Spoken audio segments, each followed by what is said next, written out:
Al via oggi gli esami di Stato. In provincia di Agrigento oltre 4.000 studenti alla prima prova di maturità. Tra le tracce quella dedicata a Giuseppe Tomasi di Lampedusa. Il messaggio del dirigente dell'USR di Agrigento Moschella. Ieri premiazione degli alunni più talentosi allo Sciascia di Agrigento. Continuano le prese di posizione del Comitato Empedocrino Mare Nostrum sul no al dissalatore alla centrale Enel di Porto Empedocle. Gemellaggio tra Agrigento e Jeonju, la delegazione coreana ricevuta ieri dal presidente del Libero Consorzio Pendolino. Un operaio di 26 anni è morto sul lavoro ieri in provincia di Agrigento, incendio in via delle Mura. Un'autovettura è stata bruciata, 1 anno e 4 mesi e la condanna inflitta a un marocchino di Ribera per spaccio di droga dal Tribunale di Sciacca. Inaugurata a Palermo la centrale operativa per potenziare il controllo delle emergenze ambientali e antincendio sul territorio siciliano.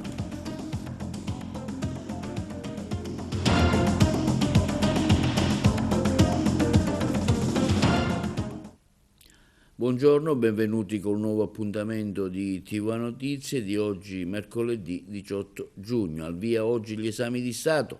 La nostra provincia vede oltre 4.000 studenti affrontare la prima prova di maturità con il tema scritto di italiano. Alla tipologia A per l'analisi del testo Pierpaolo Pasolini e Giuseppe Tomasi di Lampedusa. Per il tema argomentativo di tipologia B sono stati scelti i testi di Pierre Bredon, Riccardo Maccioni e Telmo Pievani. E infine le tematiche della tipologia C per i testi di attualità sono appunto Paolo Borsellino, Anna Meldosi e Chiara Lallì. Ne abbiamo parlato oggi con la commissaria di esami all'Istituto Leonardo di Agrigento, la docente Carmela Rita Grasso. L'intervista. Oggi qui a Leonardo per essere presente agli esami di Stato. Ecco, un momento importante per i ragazzi, che una sua valutazione sulle tracce, sui temi su cui gli alunni si dovranno esprimere. Allora, per le tracce, le prime due, quella su Pierpaolo Pasolini e Tomasi di Lampedusa, mi sono sembrate un po' azzardate, perché sappiamo bene che i ragazzi non riescono mai a sviluppare questa parte del programma di italiano. Per il resto invece sono molto interessanti le tracce. Per esempio, parlando di Paolo Borsellino, il nostro grande Paolo Borsellino, dove parla, è una lettera dove lui si rivolge ai giovani, quindi con un atteggiamento ottimista affida il futuro ai giovani, quindi alle future generazioni, e quindi la sua speranza che qualcosa cambierà, dove i nostri giovani avranno il coraggio di denunciare l'illegalità. Ecco, quindi insomma questa è una parte molto, secondo me, importante per quanto riguarda la nostra terra. La nostra terra è caratterizzata anche da tante persone per bene. E poi invece abbiamo un'altra traccia che parla invece della proposta B1 degli anni 30, quindi mette in evidenza la crisi economica che hanno dovuto fronteggiare gli Stati Uniti d'America, guidati però dal grande Roosevelt, da questo grande statista storico che poi guidò anche, purtroppo, anche la Seconda Guerra Mondiale. E questo è un tema molto interessante perché mette in evidenza che la crisi è anche una grande benedizione, perché la crisi permette agli uomini praticamente di cercare dentro di sé la creatività e le risorse che noi abbiamo. Quindi il discorso anche la capacità di mettersi anche in gioco. Al contempo si potrebbe anche contestualizzare tutto questo periodo storico degli anni 30 degli Stati Uniti d'America anche alla crisi economica mondiale, sicuramente non gestibile come quella del 29, che stiamo vivendo oggi. Un'altra traccia importante è quella di Maccioni, la proposta B2, rispetto, la parola dell'anno Treccani. In effetti la parola rispetto racchiude tante cose, racchiude l'umanità, che nel 2025 sta venendo a mancare a livello globale, non parlo soltanto a livello locale, dove i nostri ragazzi disorientati non riescono a capire cosa è giusto e cosa è sbagliato, perché li abbiamo svuotati, questa società li ha svuotati. Quindi la parola rispetto mette in evidenza la cura e mette in evidenza anche l'allenamento della bellezza del prendersi cura. Quindi tematiche secondo me anche importanti, di empatia, e di preoccuparsi della vita altrui. Poi altre tracce, oddio non lo so, forse ho lasciato... Allora, ecco, quello invece per quanto riguarda l'impatto dell'uomo sulla Terra, sin dall'alba dei tempi fino ad oggi, questa di Pievani, Telmo Pievani, questa è una tematica molto più complessa, però insomma dall'alba dei tempi, quindi si parla di tecne, quindi l'uomo che ha avuto questa capacità di modellare, come dire, modellare il materiale in forme, forgiarlo per migliorare le nostre condizioni di vita. Oggi però purtroppo siamo all'esasperazione in tutto questo, che ci porta, insomma, ci mette un po' in difficoltà anche nello smaltimento di tutti questi materiali, fa riferimento al calcestruzzo, insomma, è anche un altro discorso, quindi a livello geologico anche, quindi l'impatto dell'uomo quanto riguarda anche a livello ambientale. Secondo lei, ecco, quale sarà la traccia che sceglieranno maggiormente, secondo un'idea che si è fatta così in queste prime ore? No, perché sia Tomassi di Lampedusa che Pierpaolo Pasolini, due grandi personaggi, insomma, che hanno fatto anche la storia della nostra Italia, sicuramente i ragazzi non riusciranno, anzi cercheranno di evitare. Però secondo me faranno molto l'aspetto economico, quindi quello della crisi del 29, contestualizzandolo al nostro, e poi anche il rispetto. Quindi questi soggetti morali che dobbiamo identificare che siamo noi. E come sono stati vissuti i momenti prima degli esami? Stamani presso l'Istituto Politi di Agrigento abbiamo sentito studenti, genitori e docenti il nostro servizio.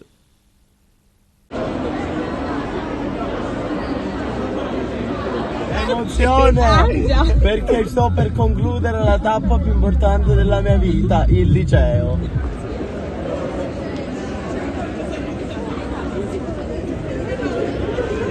Spero tutto bene dell'andamento scolastico e che il risultato vada bene.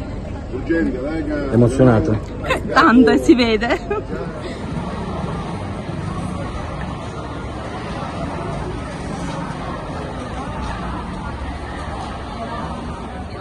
Però penso sia facile, cioè non lo so, fattibile. Che ti mancherà di questi 5 anni? I compagni, le giornate a scuola, non le interrogazioni, ma le giornate a scuola con i compagni, belle. I miei compagni principalmente e il rapporto con i professori, questo. Tutto bene, che siano tranquille principalmente e che affrontano la prova con tranquillità. La mano che noi teniamo quando fanno queste prove. E cosa a settembre non ci saremo più noi. Cosa gli augura? Di realizzare i loro sogni, tutti, tutto quello che vogliono. Ma ovviamente ognuno di loro seguirà la propria predisposizione, la propria attitudine e dico con le basi, con le preparazioni che hanno riusciranno a realizzare i loro desideri, le loro aspettative sicuramente. Ognuno dovrà seguire la propria attitudine personale, la propria inclinazione.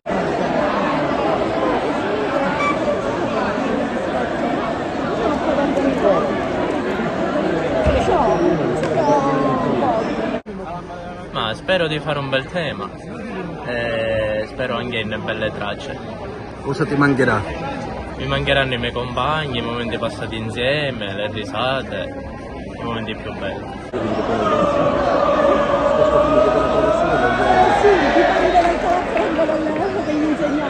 E il futuro di queste ragazze?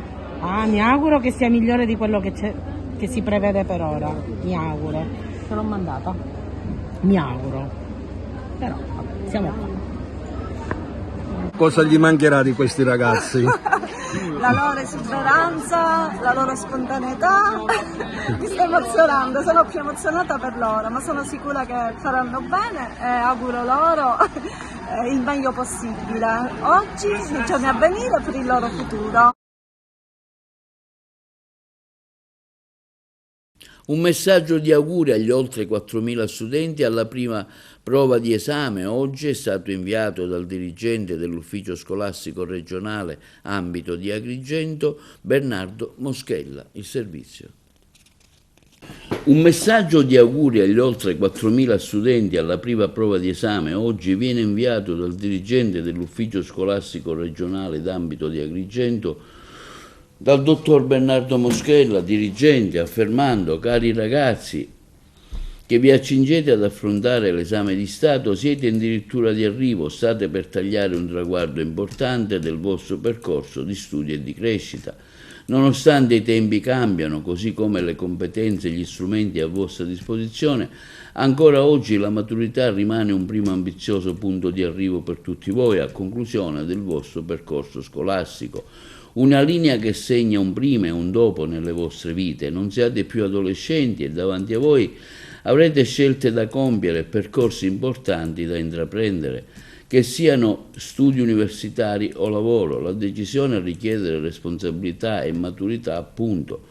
Per tanti di voi è il primo esame che affrontate in presenza a conclusione di un ciclo di studi e il mio consiglio è quello di affrontarlo con serenità e con la giusta concentrazione per dare il vostro meglio. Portate con voi il vostro bagaglio di conoscenze e di saperi acquisito in ogni disciplina, abilità e pensiero critico in questi anni di scuola, grazie all'impegno e alla passione dei docenti che vi hanno accompagnato nel percorso di crescita e che qui colgo l'occasione di ringraziare insieme ai dirigenti scolastici che con impegno e responsabilità guidano il complesso meccanismo della scuola, sostenuto anche dal prezioso contributo del personale ATA. Cari ragazze e ragazzi, vi auguro di avere curiosità per tutto ciò che vi circonda, perché vi dia la spinta a conoscere sempre di più, lo sprone a iniziare un percorso e la voglia di migliorare sempre i vostri risultati. Abbiate sempre salda consapevolezza del giusto e dell'onesto, siate responsabili e abbiate sempre rispetto per voi stessi e per gli altri, mettendo a frutto quei valori di una comunità sana che la scuola, sono sicuro, ha saputo trasmettervi in questi anni. Manifestazione di fine anno ieri all'Istituto Sciascia di Agrigento, diretto da Milena Siracusa, con la premiazione degli studenti più talentuosi dell'anno scolastico. Sentiamo la stessa dirigente scolastica Siracusa. Finisce l'anno scolastico, è anche tempo di premiazioni, di talenti e di meriti. Oggi questa serata conclusiva qui allo Sciascia. È un momento in cui l'atrio della scuola è il luogo dove i ragazzi trascorrono gran parte della giornata prima che inizino le lezioni o durante la pausa di ricreazione. Si trasforma in un contesto che li vuole premiare, che vuole celebrare chi si è particolarmente impegnato, chi si è distinto non soltanto per meriti scolastici, ma per tutte le attività che ai nostri occhi assumono un valore.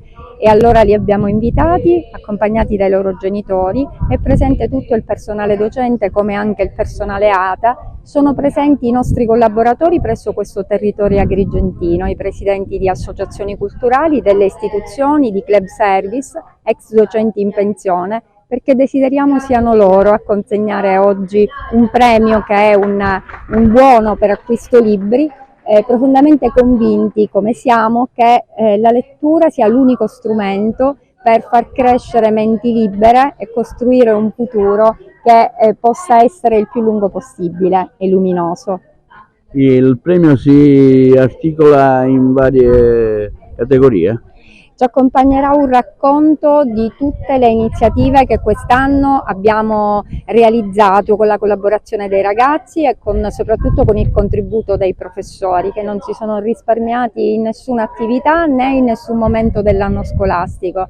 E allora ci sembra che questo racconto collettivo della scuola ci debba accompagnare durante questo pomeriggio, seppur con brevi focus, e possa essere il momento più concreto dell'impegno che la scuola tutti i giorni spende e lo fa con un unico obiettivo, che è quello di restituire a questa società dei ragazzi responsabili, maturi e in grado di costruirsi un futuro. Tra l'altro domani ci saranno anche gli esami di Stato che rappresentano un po' appunto il compendio di tutto l'anno. In realtà la data è stata scelta proprio perché volevamo tener compagnia questo pomeriggio ai ragazzi, non stiano sui libri a cercare l'argomento, il ripasso dell'ultimo momento, era giusto che stessimo con loro a tenergli compagnia, a stringergli la mano per un grande in bocca al lupo per quell'avventura che tutti abbiamo vissuto e che ricordiamo con grande emozione, che è l'esame di Stato.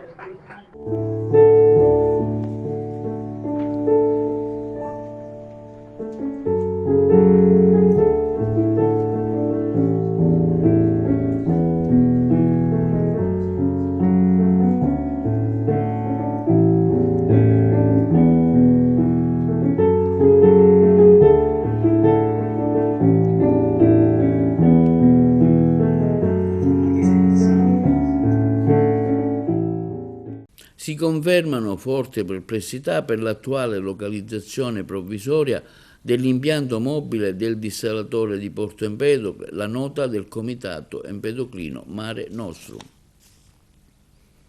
Il Comitato di Porto Empedocle Mare Nostrum interviene oggi sulla vicenda del dissalatore da costruire presso la centrale Enel di Porto Empedocle, affermando: prendiamo atto dell'operato del Presidente Schifani e della Commissione Emergenza per la velocità e la determinazione con la quale stanno portando avanti i lavori di installazione dei 3 dissalatori di Trapani Gela e quello di Porto Empedocle, completando così la suddetta fase 1, soprattutto se, come preannunciato, ci permetteranno di superare l'emergenza idrica nell'imminente stagione estiva. Si confermano però, continua il Comitato Mare Nostrum Empedoclino, forti perplessità per l'attuale localizzazione provvisoria dell'impianto mobile di Porto Empedocle e si auspica che con altrettanta velocità si proceda all'avvio al completamento della fase 2 con l'installazione del dissalatore fisso previa dismissione completa del dissalatore provvisorio che dovrebbe essere trasferito a Trapani e il recupero dell'area adiacente agli alloggi della Capitaneria di Porto alla sua destinazione d'uso originaria. Si ricorda infatti, continua il comitato promotore, che il decreto del commissario straordinario, oltre al trasferimento a Trapani del dissalatore mobile di Porto Empedocle, prevede la realizzazione del dissalatore fisso nella zona ex IASI ad est del porto empedoclino, destinata già dal 1990 a tali impianti. Quindi, a tal proposito, diventa sempre più urgente e necessitano il Consiglio Comunale aperto e straordinario chiesto dal Comitato Mare Nostrum per acquisire chiarimenti e rassicurazioni ufficiali sui tempi, modi e le risorse finanziarie connesse alla fase 2. E inoltre, conclude il Comitato Mare Nostrum, auspicabile che il Presidente possa partecipare o delegare i propri rappresentanti per poter fornire rassicurazioni sui punti elencati nella petizione popolare che riguarda tale problematica. Conferito stamani al prefetto Renato Cortese, direttore centrale delle specialità della Polizia di Stato a Roma, il premio culturale Artigiani della Speranza a cura del Parlamento della Legalità, presieduto da Nicolò Mannino, il nostro servizio. Conferito oggi al prefetto Renato Cortese, direttore centrale delle specialità della Polizia di Stato a Roma, il premio culturale Artigiani della Speranza a cura del Parlamento della Legalità, presieduto da Nicolò Mannino. Il premio, istituito contestualmente al Giubileo della Speranza 2025, è nato dalla collaborazione fra il Parlamento della Legalità Internazionale e la Pontificia Accademia di Teologia e celebra e valorizza coloro che con gesti concreti e creativi plasmano una società più giusta e solidale. Il premio è dedicato agli artigiani della speranza, individui o gruppi che con rispetto, creatività e dedizione costruiscono quotidianamente il bene comune, promuovendo la dignità umana e avendo a cuore la fragilità degli ultimi, e intende riconoscere chi agisce con spirito di servizio e amore per il prossimo, incarnando i valori cristiani della speranza e della solidarietà. Ringrazio Nicolò Mannino e grazie davvero tutti per avermi conferito questo premio. Davvero sono contento e soprattutto contento che questo Parlamento della legalità sta andando davvero molto bene, molto forte, e che soprattutto sia davvero attrattivo per tanti giovani, quindi questo è veramente confortante e lascia ben sperare per il nostro futuro. È un premio importante che abbiamo già noi designato e consegnato nella Chiesa degli Artisti di Roma, e oggi con grande gioia abbiamo voluto mettere nelle mani del nostro Presidente onorario del Parlamento della Legalità, il prefetto Renato Cortese, questa targa che racchiude la gioia, l'entusiasmo e la bellezza di tanti bambini, di tanti adolescenti che hanno partecipato a un progetto culturale sul tema ricostruttori, artigiani di bellezza, e quindi noi ci crediamo, e avere accanto persone meravigliose come il prefetto Cortese ci incoraggia a non mollare, e come diceva Paolo Borsellino faremo di tutto per sostituire al puzzo del compromesso il fresco profumo di libertà. Continua il percorso di gemellaggio tra Agrigento e Gyeongju, la città coreana riconosciuta dall'UNESCO come patrimonio mondiale dell'umanità. La delegazione, guidata dal sindaco Jung, è stata ricevuta ieri pomeriggio, come vediamo nella foto, nell'aula consiliare Luigi Giglia dal presidente del Libero Consorzio Comunale di Agrigento, Giuseppe Pendolino, che ha dichiarato: iniziative come questa dimostrano ancora una volta come la cultura, l'arte e gli scambi commerciali tra i paesi possano essere di buon auspicio per un concorso di pace nel mondo in un momento così delicato. Dobbiamo continuare a lavorare in questa direzione anche come Libero Consorzio per fare in modo che il dialogo tra culture diverse possa essere un volano di crescita. Passiamo alla cronaca. Tragico incidente sul lavoro in provincia di Agrigento. Un operaio di 26 anni, originario di Caccamo, è morto folgorato mentre stava eseguendo alcuni interventi su un campo fotovoltaico tra Menfi e Santa Margherita Belice. Il tragico incidente è avvenuto in contrada genovese. Lanciato l'allarme sul posto, è intervenuto il personale sanitario del 118, ma per il giovane operaio, dipendente di una ditta, non c'è stato nulla da fare. I carabinieri hanno avviato le indagini per chiarire la dinamica di quanto accaduto. La Procura della Repubblica di Sciacca ha aperto un fascicolo d'inchiesta.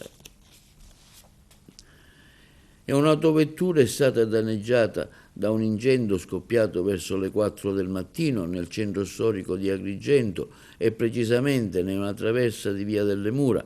Le fiamme hanno avvolto una Chevrolet Matiz intestata a una comunità e in uso una donna. Ad accorrere per primo un vicino di casa, il quale con l'utilizzo di un estintore ha circoscritto il rogo. I vigili del fuoco di Agrigento hanno poi concluso l'opera di spegnimento. Al momento non esistono certezze e tutte le ipotesi investigative restano valide: natura dolosa o fatto accidentale riconducibile a un cortocircuito. A indagare sono i carabinieri di Agrigento. Le cause in corso di accertamento. La Procura della Repubblica ha aperto un'indagine. È inflitta una condanna a 1 anno e 4 mesi di reclusione per le accuse di detenzione ai fini di spaccio droga ed evasione dagli arresti domiciliari nei confronti di Amin Bedrin, di 46 anni, di nazionalità marocchina, domiciliato a Ribera. La sentenza è stata emessa dal giudice del Tribunale di Sciacca, Dino Toscano, all'interno di una stanza dove abitava il 3 luglio del 2019. Era stata trovata nel corso di una perquisizione una scarpa con all'interno una busta in plastica contenente ben 13 involucri di cocaina per un peso complessivo di 5,30 grammi. Sul materasso inoltre c'erano 1.050 euro e un bilancino di precisione. Nei suoi confronti era scattata la denuncia per evasione per essersi allontanato dai domiciliari il giorno dopo l'arresto. Stefano Argentino avrebbe cercato già ad ottobre su internet il coltello utilizzato per uccidere Sara Campanella, l'ipotesi della procura che da mesi indaga sull'omicidio della studentessa palermitana coltellata lo scorso 31 marzo in via Legazzi a Messina.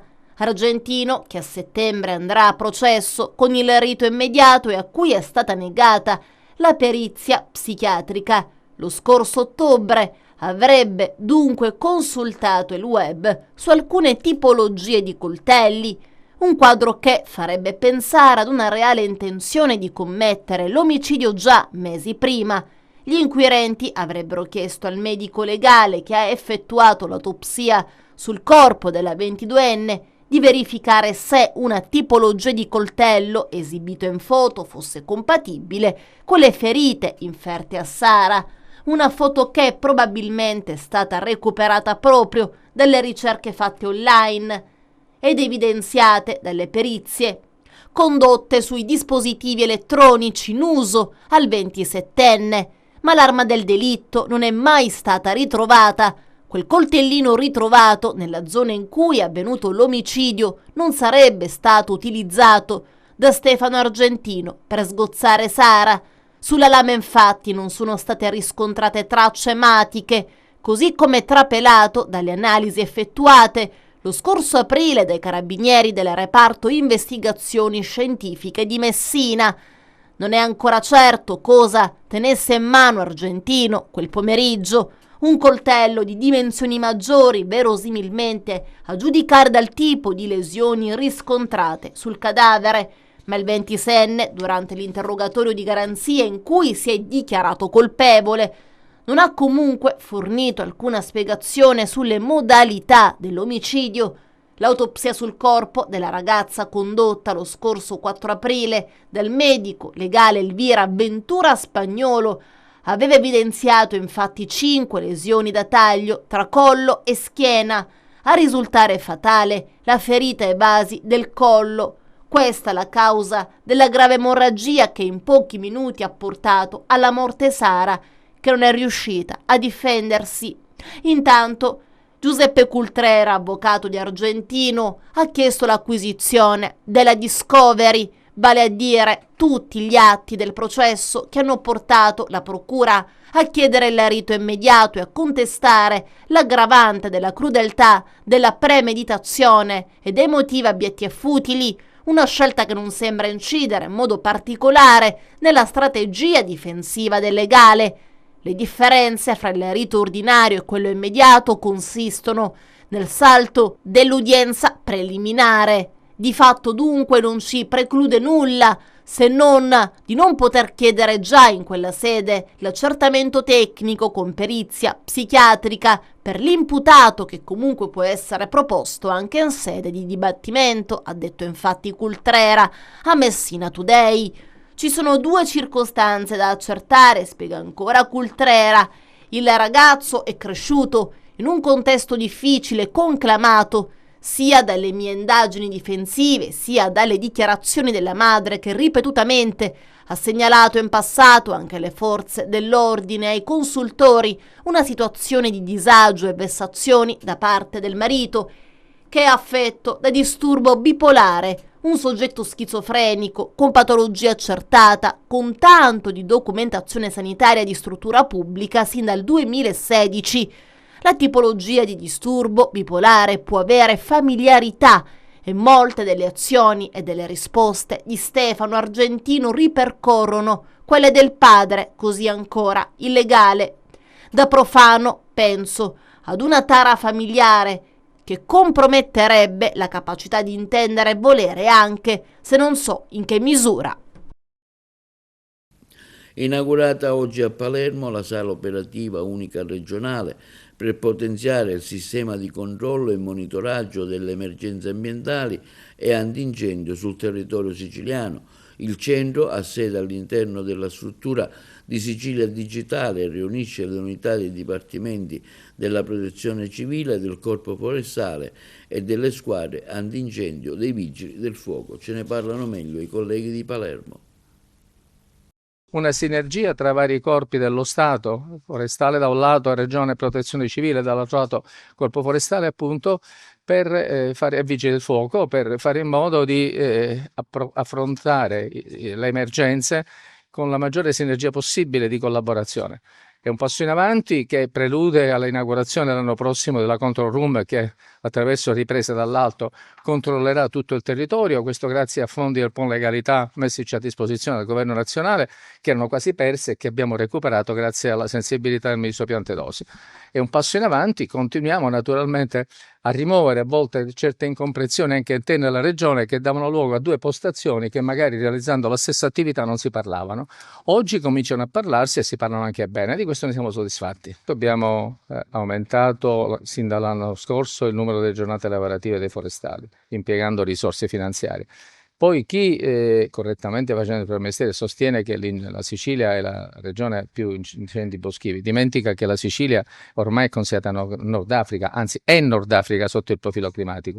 L'anticiclone sahariano ormai si stabilizza sistematicamente sulla Sicilia e sulla Calabria, non vi è più l'anticiclone del Mediterraneo, quindi il clima è cambiato è un clima africano dove regna il caldo e a volte anche lo scirocco, che con la sua, diciamo, intensità fa propagare ancora sempre di più gli incendi. Lo abbiamo visto 2 anni or sono. L'anno scorso è andato meglio, abbiamo controllato meglio, quest'anno siamo più attrezzati. Però chi sostiene che la Sicilia è la regione più alta in incendi boschivi, dico venite in Sicilia, vivete d'estate in Sicilia e poi farete valutazioni.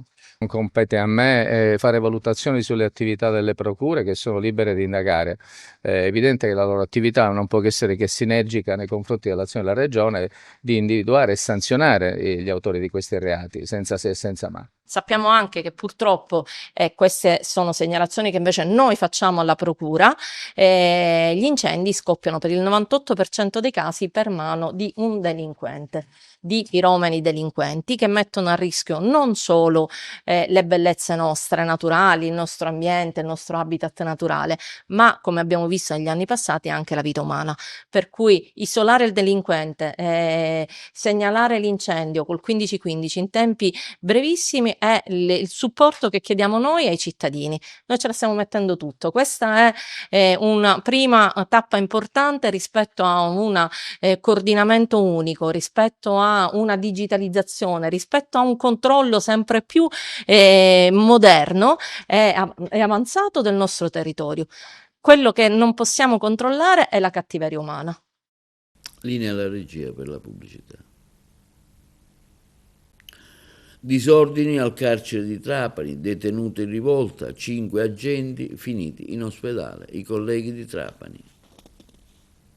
Ancora violenze e tensioni all'interno della casa circondariale Pietro Cerulli di Trapani. Nella giornata di ieri si sono registrati infatti nuovi disordini nel reparto mediterraneo, con una ventina di detenuti che hanno scatenato il caos, aggredendo gli agenti e costringendo il personale penitenziario a fronteggiare una situazione al limite. 5 gli agenti finiti in ospedale con varie contusioni e ferite, mentre si è reso necessario l'intervento di rinforzi provenienti da altri istituti penitenziari della Sicilia. Secondo quanto denunciato dalla UILPA, Polizia Penitenziaria, i detenuti avrebbero sradicato alcune strutture metalliche all'interno della sezione e si sarebbero asserragliati, probabilmente armati di oggetti rudimentali recuperati dalle celle. Si tratta del terzo episodio simile dall'inizio di maggio, a testimonianza di un clima sempre più teso all'interno dell'istituto trapanese, dove la gestione del reparto, con circa 250 detenuti e un ballatoio aperto, viene definita difficile. La situazione è insostenibile e le continue tensioni non fanno altro che aggravare il clima già pesantissimo, ha dichiarato Gennarino De Fazio, segretario generale della UILPA, che parla apertamente di carceri illegali sia per i detenuti che per chi ci lavora. Dello stesso tenore le parole di Gioacchino Veneziano, segretario regionale UILPA Sicilia. È stato un attacco violento, dice, un tentativo di presa di potere e di intimidazione. Servono interventi immediati, strutturali e organizzativi. Nel carcere di Trapani si registra da tempo una grave carenza di organico. Su circa 90 agenti previsti in servizio ce ne sono poco più della metà a farne le spese, e l'intero sistema penitenziario che fatica a garantire sicurezza, ordine, ma soprattutto dignità per tutti.